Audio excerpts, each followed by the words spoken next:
Hi team! I want to first start off by saying thank you so much for selecting me as the team leader for this project. And secondly, I'm really excited to get to work with each one of you. In preparation for today's meeting, I pulled up a copy of our MBTI results from the Week 1 forum and discovered we've got a really interesting and unique team. We have one INTJ, one ENFP, and two ISFJs.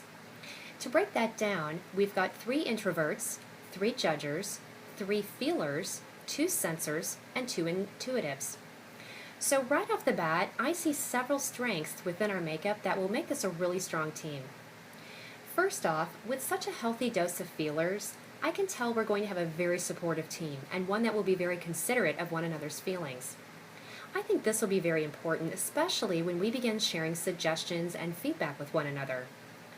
While I always feel that honest feedback is the best feedback, it's the delivery of that feedback that can carry the greatest impact. In a communication seminar I attended several years ago, they stressed that it's not the intent of the statement you're making, but the impact of that statement that carries the greatest weight. And I think that will hold true in our team structure as well. Being considerate of one another when sharing will be a great strength for us, and it'll help us build a really strong and cohesive team. Our team is also made up of 3 judgers, and if we've learned anything about judgers thus far, it's that they're structured, organized, and committed to the goal. I think that'll be really important for us. It'll help us stay on track and meet our team deadlines. However, the textbook does state that any strength maximized can become a liability. So we judgers should keep in mind that there is a possibility we can become somewhat controlling and maybe even a little bit rigid.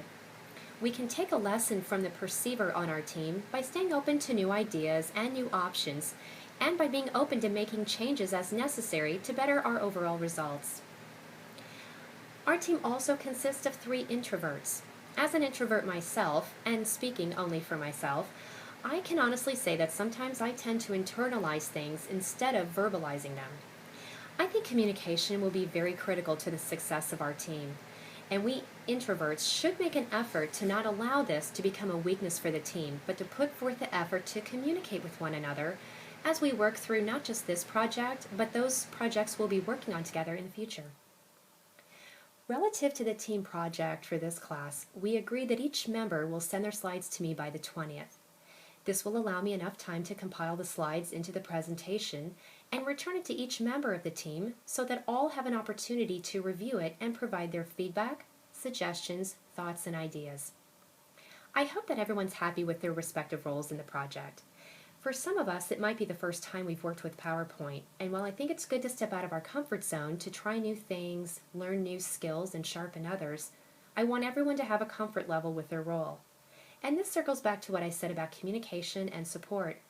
If you have questions, concerns, or suggestions, by all means, please reach out to me or even another teammate.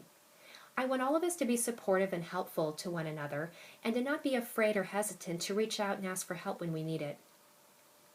I want to say again how happy I am to be working with each one of you on our team.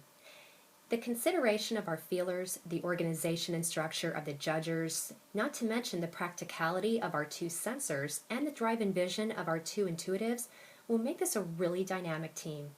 And with that, I'll close. Thanks everyone for your time, and I hope everyone has a great Father's Day weekend.